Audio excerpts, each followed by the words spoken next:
안녕하십니까. 한양대 구리병원 통증클리닉 진료를 보고 있는 마취통증의학과 전문의 박형준이라고 합니다. 오늘은 시청자분들과 함께 스마트폰이 불러온 재앙이라는 부제로 현대인들에서 증가하고 있는 목 통증의 원인과 치료에 대해서 알아보도록 하겠습니다. 스마트폰과 컴퓨터 사용의 증가로 인해서 목 부위 통증을 호소하는 사람들이 증가하고 있습니다. 앞으로 목을 내민 모습이 거북이 같다고 붙여진 거북목, 일자목 증후군은 경추의 C자형 정렬이 소실되는 질환입니다. 목을 앞으로 빼는 습관이 생기면 목에 변형이 생기게 됩니다. 수면 시에도 높은 베개를 베고 자거나 엎드려 자는 습관 등은 거북목을 유발할 수 있습니다. 건강보험심사평가원의 국민관심질병 통계를 보시면 거북목 증후군으로 건강보험 진료를 받는 환자가 지속적으로 증가하는 추세입니다. 코로나19 사태의 장기화로 실내 활동이 늘어나면서 각종 IT 기기의 사용 빈도가 높아진 것도 주요 원인이 될 수 있습니다. 오늘은 우선 경추의 근골격계의 해부학적 구조에 대해서 간단히 좀 설명을 드리고 대표적인 경추부 질환들과 이러한 질환들의 예방 및 치료에 대해 알아보도록 하겠습니다. 경추는 우선 7개의 척추뼈가 층층이 쌓여서 머리를 받치고 목의 앞뒤 좌우 또 회전 운동을 하고 안정성을 유지하는 역할을 합니다. 건강한 경척추는 약간 C자형의 모양을 그리고 있습니다. 척추의 몸통과 몸통 사이에는 다들 잘 아시는 완충작용을 하는 젤리 같은 성분의 디스크가 있고요. 각 척추뼈의 후방에는 후관절이라는 관절과 각종의 인대가 디스크와 함께 수직의 하중을 견디고 서로 흔들림 없이 유지될 수 있는 구조로 되어 있습니다. 척추뼈 뒤로 척추관이라는 공간을 통해서 척수가 머리부터 꼬리뼈까지 지나가게 됩니다. 이 척수는 온몸 말단부의 감각신경과 운동신경, 그리고 자율신경들이 모여 뇌와 연결되게 됩니다. 각 척추뼈마다 추간공이라는 공간으로 척수로부터 신경근이 양쪽으로 한 쌍씩 나오게 됩니다. 경추부는 총 8개의 신경근으로 구성되어 있습니다. 그림처럼 수십 가지의 목 주변 근육들이 외부에서 경부의 내부 구조물들을 감싸서 보호하고 있습니다. 또한 머리나 경추, 어깨, 등, 갈비뼈, 쇄골 등 여러 부위를 연결하여 무게를 지탱하고 관절 운동을 하며 안정성을 유지하는 데 기여하고 있습니다. 앞에서 정상적인 경추 모양은 약간 C자형을 그린다고 말씀드렸는데요.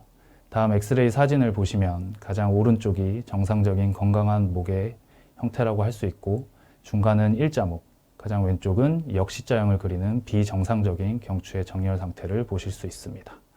이러한 비정상적인 경추의 정렬은 2차적인 다양한 질환과 통증을 유발하게 됩니다. 우선 오늘 한 가지 좀 짚고 넘어갈 대목은 보통 우리가 이제 표현을 할 때 목과 어깨를 혼재되어 사용하게 되는데 정확히 어깨라고 하면 몸통과 팔을 연결하는 부위를 말하며 그림에서는 파란색 원을 생각하시면 되겠습니다. 상완골과 견갑골, 쇄골 총 3개의 뼈로 구성이 되어 있고 견갑 상완관절과 견쇄관절, 흉쇄관절, 견흉관절, 상완상관절 이렇게 5가지의 관절로 이루어져 어깨의 움직임을 가능하게 합니다. 이런 어깨의 구성과 질환은 또 매우 다양하고 복잡하기 때문에 오늘은 목 통증에 대해서만 말씀을 드리겠습니다.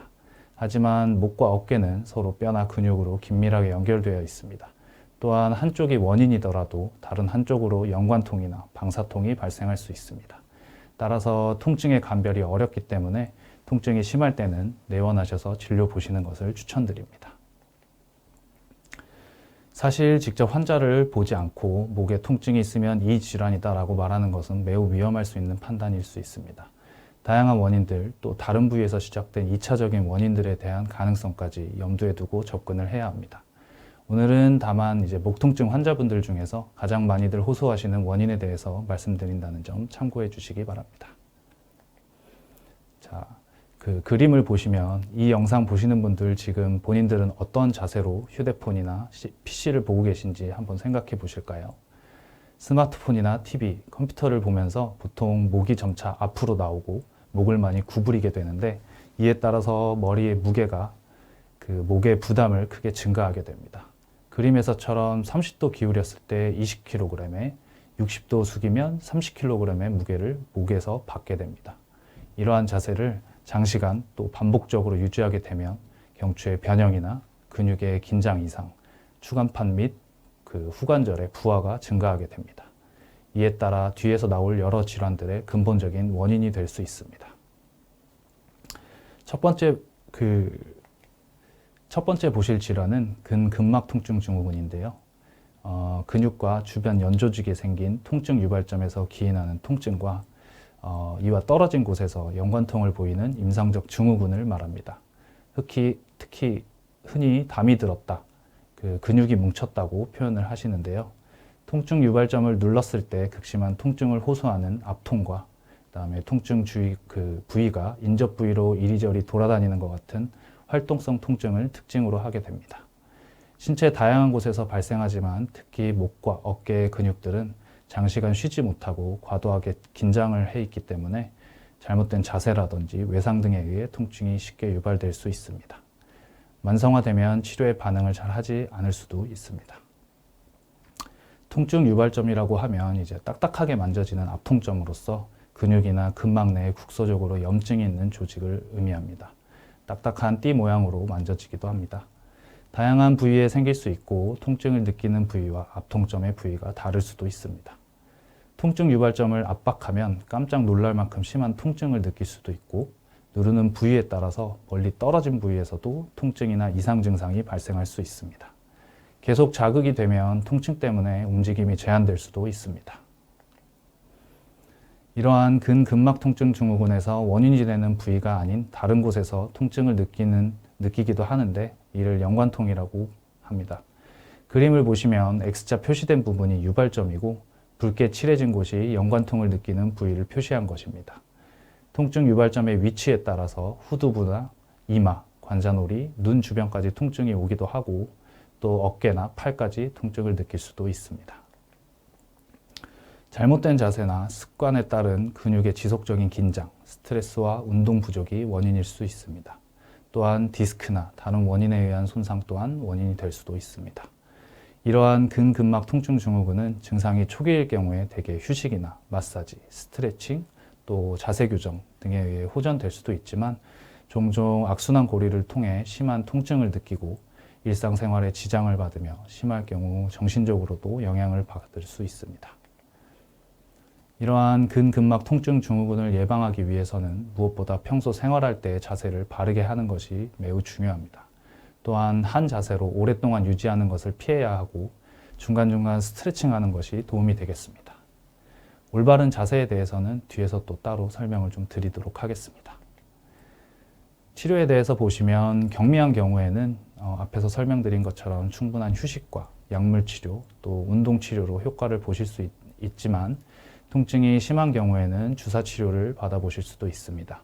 통증 유발점 주사는 통증 유발점 부위의 섬유화를 끊어주고 혈액순환을 개선하고 통증 유발 물질을 제거해서 흥분된 신경을 정상적으로 돌려주는 약물을 주입하게 됩니다. 동반된 증상이나 통증의 양상에 따라서 신경치료를 고려하기도 합니다. 척추의 뼈와 뼈 사이에는 몸의 충격을 흡수하는 그리고 완충작용을 하는 추간판 일명 디스크가 있습니다. 이 디스크는 스프링처럼 충격을 완화하고 척추뼈들끼리 부딪히지 않도록 보호합니다. 디스크는 80% 정도가 수분 성분인 젤리처럼 생긴 수액이 가운데 있고요. 그 수액을 둥글게 둘러싼 섬유륜으로 구성됩니다. 나이가 들면 수액의 그 수분 함량이 감소하고 탄력성이 떨어지며 나쁜 자세나 사고 등 외부적인 자극이 가해져서 디스크가 밀려나는데 이것이 이 질환의 원인이 됩니다. 경추 추간판 탈출증은 디스크가 뒤로 밀려나 주변 신경근을 누르거나 염증 반응을 일으키는 질환으로서 흔히들 목 디스크라고 부르게 됩니다. 증상은 다음과 같습니다. 목으로 통증이 오거나 이러한 통증이 어깨, 팔, 손까지도 내려오실 수 있습니다. 또한 좀 전기가 오듯이 저린 느낌이라든지 좀 둔해진다든지 이러한 감각 이상이 오실 수도 있고 그다음에 힘이 빠져서 물건을 떨어뜨리는 등의 일종의 마비 증상이 오실 수도 있습니다. 신경을 누르는 부위에 따라서는 하지 쪽으로 증상이 오실 수도 있고 눌리는 신경의 위치에 따라서 통증의 위치도 변할 수 있습니다.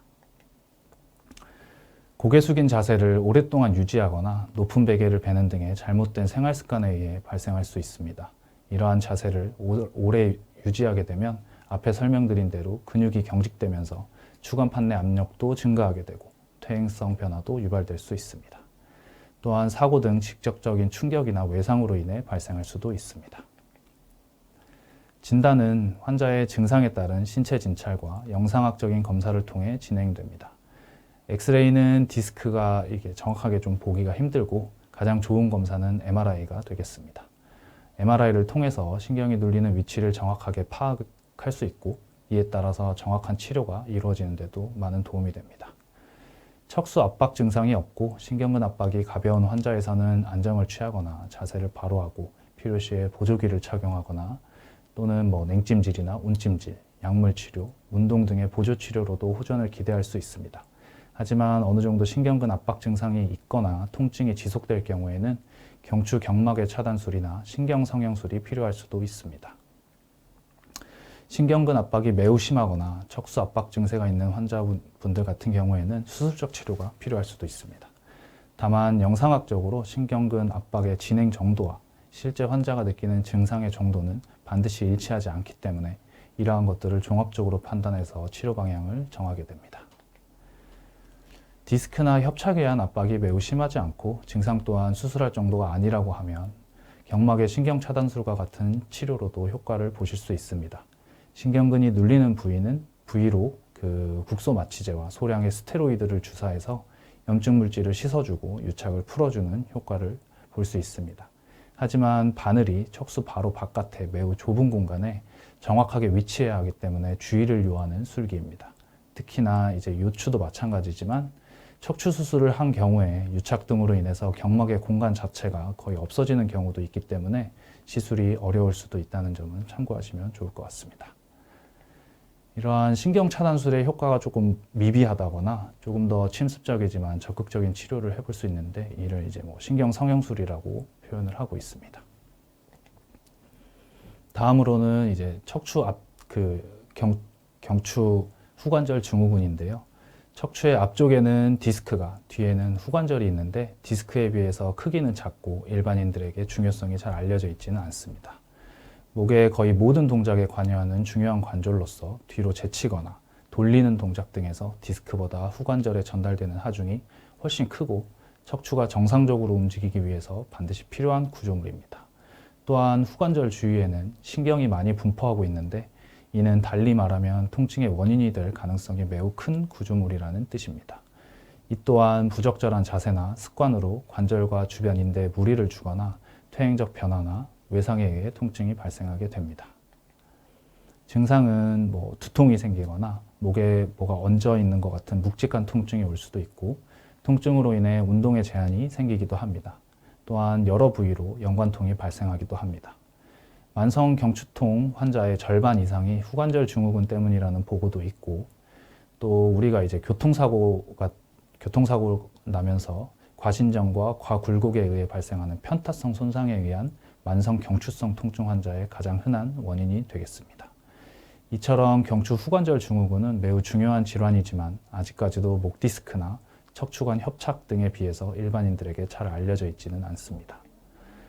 목 디스크는 MRI 촬영만으로 확진도 할 수도 있고 경추통이나 동반된 상제, 방사통과 같은 전형적인 증상들이 있어서 전문가가 아니더라도 진단하기가 어렵지는 않습니다.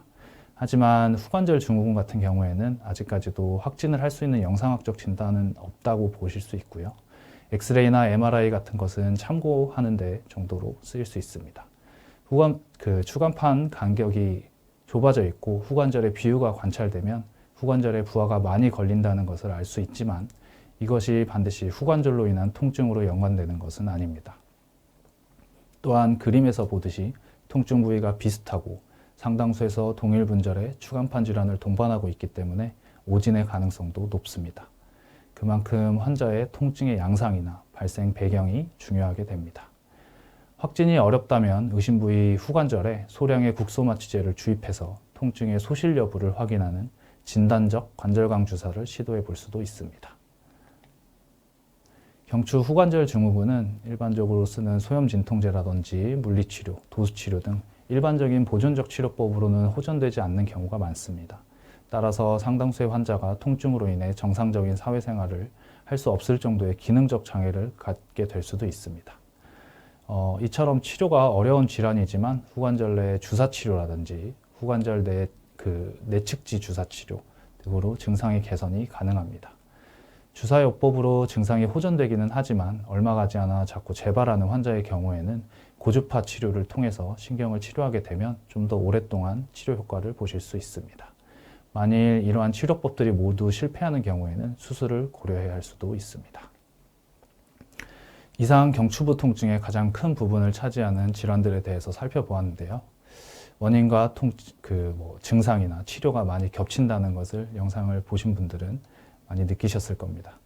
디스크에 의해서 근육이 뭉치기도 하고 반대로 근육이 경직되면서 디스크가 유발이 되기도 합니다. 또한 후관절의 손상과 디스크가 혼재되어 나타나기도 합니다. 이러한 대표적인 질환 외에도 경부의 긴장 및 염좌라든지 감염이나 종양, 강직성 척추염이나 섬유근통, 류마티스 질환 등 다양한 질환들에 의해서 목에 통증이 생길 수 있습니다.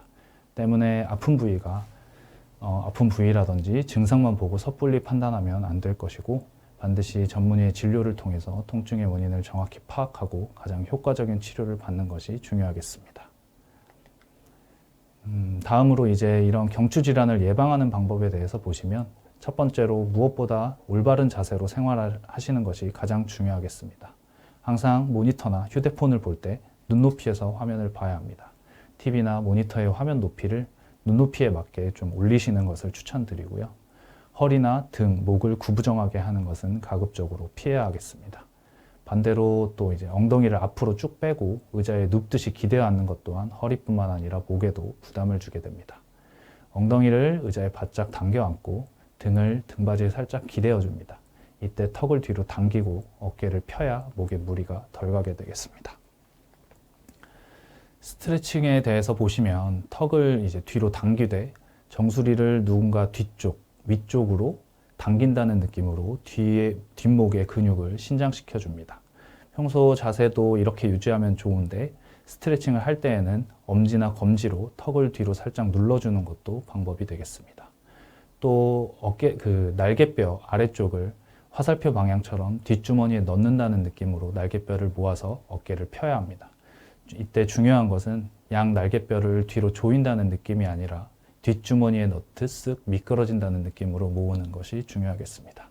올바른 자세라고 하면 승모근 아랫부분과 광배근 쪽에 힘이 들어가는 것을 느끼실 수 있을 겁니다. 또한 벽에 곧게 서서 뒤통수와 양 어깨와 등, 엉덩이를 벽에 대고 가슴을 쫙 펴주는 것 또한 도움이 될 수 있겠습니다. 목의 근육은 다른 부위처럼 근력 운동, 웨이트를 통해서 발달을 시키는 근육들도 아니고 발달을 시키기도 힘듭니다. 목의 관절을 과하게 앞뒤나 좌우로 굽히는 것은 피해야 하겠고 무리한 회전 운동 또한 피해야 하겠습니다. 스트레칭은 한 방향으로 지그시 힘을 줘서 근육의 이완과 수축을 반복하는 것이 좋으며 이때 그림과 같이 힘을 주는 방향으로 손으로 버텨서 관절에 무리가 가지 않도록 하는 것이 좋겠습니다. 다만 통증이 매우 심하거나 감각 이상, 근력에 약화가 있거나 팔로 방사통이 있는 분들은 내원하여 진료 보시는 것을 추천드립니다. 지금까지 목 통증에 대해서 알아보았습니다. 잘 아시는 분들도 계시겠지만 통증 클리닉에서는 다음과 같은 다양한 질환들에 대해서 진료를 하고 있습니다. 이러한 불편을 겪고 계신 분들 내원하시면 성심성의껏 진료 보도록 하겠습니다. 네, 감사합니다. 네, 저희 이어서 한양대 구리병원 정신건강의학과 박선철 교수와 함께 질의응답 시간 이어가도록 하겠습니다. 교수님 안녕하십니까? 네, 안녕하세요. 네, 지난 시간에 강의 정말 잘 봤습니다. 네, 구독자분들도 그 강의 보시고 나서 댓글들 많이 달아주셨는데요. 네. 간단하게 인사 한마디 남겨주세요. 그렇게 재밌는 내용이 아닌데 봐주신 여러분들께 깊이 감사드립니다. 댓글 제가 다 찬찬히 읽어봤습니다. 한 분 한 분 다 답변을 드리고 싶은데, 시간상 다 할 수가 없어서 제가 오늘은 5분만 좀 답변을 드리도록 하겠습니다. 그 댓글을 선택한 기준은 뭐 더 좋은 댓글, 더 나쁜 댓글 이런 게 있어서 그런 건 아니고 네. 좀 모든 내용을 다 다룰 수는 없기 때문에 제가 말씀드린 내용을 한 번 다시 더 검토할 수 있는 그런 질문을 위주로 선택을 하다 보니 그 피치 못하게 5개만 선택한 점 양해를 부탁드리겠습니다. 네, 알겠습니다. 뭐 강의 때도 그러시고 지금도 그 좀 설명이 재미없다 이렇게 얘기를 하셨는데 조곤조곤 친절하게 설명을 잘 풀어서 해주셨다고 좋다는 댓글도 많이 있더라고요, 교수님. 좋게 봐주시면 감사합니다. 네, 그럼 저희 그 질문들 하나씩 살펴보도록 할게요. 먼저 조수연 님이 진짜 우울해도 괜찮나요? 이런 질문을 주셨는데 덧붙여서 그 한소율 님의 경우에도 왜 네. 교수님 우울증 설문지에 대해서 얘기를 해주셨는데 그게 고위험군으로 나왔다면 괜찮다고 네. 얘기를 또 해주셨어요, 네네. 교수님. 근데 그게 우울증이 아니다 이렇게 또 판단할 수 있는지에 대해서 궁금하다고 말씀하셨습니다. 예. 제가 그 말씀드린 내용을 딱 한마디로 요약하면 네. 괜찮습니다. 우울해도 괜찮다. 네, 괜찮습니다. 어떤 네. 상황이 닥치든지 괜찮습니다. 큰일 나지 않습니다. 우울해도 괜찮습니다. 정말 괜찮습니다. 네, 정말 괜찮고. 이제 우울하시다고 말씀하시는 많은 분들이 실제로 우울장애에 해당되지는 않습니다. 살다 보면 별의별 희한한 일이 있고 그때마다 괴로움과 고통이 있게 되죠. 그런 걸 다 우울장애로 진단하진 않습니다. 그리고 더불어서 그 한소율님께서 질문 주신 내용을 네. 잠시 살펴보면, 이제 설문에서 점수가 높게 나왔다고 해서 또 그게 다 우울장애는 아닙니다.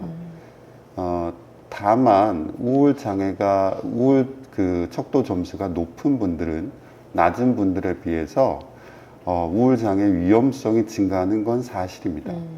요럴 때 좀 애매하고 답답하죠. 네. 그럴 때 혼자서 전전긍긍하지 마시고 정신과 선생님께 도움을 청하시면 되겠습니다. 네, 알겠습니다. 일단은 고위험군이 나왔다고 해서 너무 불안해하지 말고, 네, 선생님하고 한번 상의를 해보고 네. 진단을 받아라. 네, 이렇게 정리를 해주셨고요. 그리고 그 세 번째 질문은 교수님 박설기 님이 보내주셨는데, 우울증과 불면증의 상관관계가 있는지에 대해서 교수님께 여쭤보고 싶다고 했거든요. 아무래도 이제 우울증이 있으면 잠이 잘 안 올 것 같고, 그러다 보니까 이거 두 개가 뭐 좀 연관이 있는 거 아닌가? 이런 것 같은데, 어떤가요, 교수님? 결론부터 말씀드리면 네. 우울증과 불면증은 서로 뗄래야 뗄 수 없는 관계가 있습니다. 예. 정신과의 모든 문제는 불면증에서 시작된다고 봐도 과언이 아닙니다. 그래서 네. 그냥 처음에는 우울증이 아니라 그냥 단순한 불면증에서 시작하더라도 네. 이것을 제대로 관리하지 않게 되면 결국엔 우울증으로 넘어가게 되는 경우가 허다합니다. 상식선에서 생각해 보셔도 네. 사람이 잠을 못 자고 계속 필요한 상태로 있는데 기분이 좋기가 어렵겠죠. 그렇죠. 또 한 가지는 우울증의 증상 중 하나로서 또 불면 장애가 나타날 수 있습니다. 이때는 불면증만 치료해서는 안 되고 우울증을 동시에 함께 치료해야 됩니다. 그래서 불면이 있으시면 역시나 어려워마시고 정신과 선생님께 도움을 청하시면 좋겠습니다. 네, 알겠습니다. 네. 예. 그리고 그 보라보라님의 경우에는, 우울증 약을 먹다 보니까 좀 좋아진 것 같은 기분이 들어서 약을 중단하는 걸 개인이 좀 판단하는 경우가 있잖아요. 그런데 교수님께서 이제 설명하실 때 약을 중단하는 게 위험하다. 일단은 계속 먹어야 한다. 이렇게 얘기를 해주셨는데, 이거 언제까지 계속 먹어야 되는 건지, 네, 궁금하다고 하셨어요. 이게 이제 참 그 약을 드시는 분들 입장에서는 제일 어려운 것이죠. 네. 나는 증상이 하나도 없는데 그 약을 먹으라고 하니 이게 얼마나 답답한 일입니까? 근데 네. 보통 감기약 드시듯이 그렇게 증상이 좋아지면 끊고 이렇게 생각하시는데 그러면 곤란합니다. 그래서 약을 언제까지 먹어야 되나 이것도 이제 그 의사 선생님들이 열심히 연구를 했습니다. 결론은 약을 충분히 드시고 난 다음에 증상이 좋아져서 와 이제 완전히 좋아졌다. 내가 예전 상태로 돌아갔다 먹었다라고 느껴졌을 네. 때부터 6개월 정도는 더 드시라고 말씀을 드리고 있습니다. 그래서 네. 그때 좋아졌을 때 끊으시면 안 됩니다. 좋아졌을 때 한 6개월 정도는 더 드셔야 됩니다. 왜냐하면 예. 이 우울장애는 재발을 잘하기 때문입니다. 그리고 재발을 한 번 하게 된 경우에는 또다시 재발할 위험성이 증가하기 때문이죠. 네. 그래서 내가 정말 완전히 좋아진 것 같은데 라고 느껴지시더라도 담당 그 선생님과 상의하셔서 충분한 기간 동안 진료를 받으시고 의사 선생님을 신뢰하셔야 됩니다. 네, 알겠습니다. 혹시 그러면 약을 먹다가 중단을 하고 나면 또 재발했을 때 약 먹는 기간이 더 길어질 수도 있는 건가요? 그렇죠. 상황이 악화될 수도 있다 이런 말씀이신 가장 거죠? 중요한 내용을 말씀해 주셨습니다. 네, 알겠습니다. 그러니까 약을 복용하는 문제는 꼭 선생님하고 네네. 상담을 해야 한다고 강조해서 얘기해 주셨고요. 끝으로 이제 민기정님 같은 경우에는 이제 우울증을 극복하기 위해서 운동을 매일 조금씩 30분 이하로 하는 게 좋은지 아니면은 이틀에 한 번을 하더라도 30분 이상 좀 운동을 한 번에 몰아서 많이 하는 게 좋은지 이런 질문을 주셨거든요.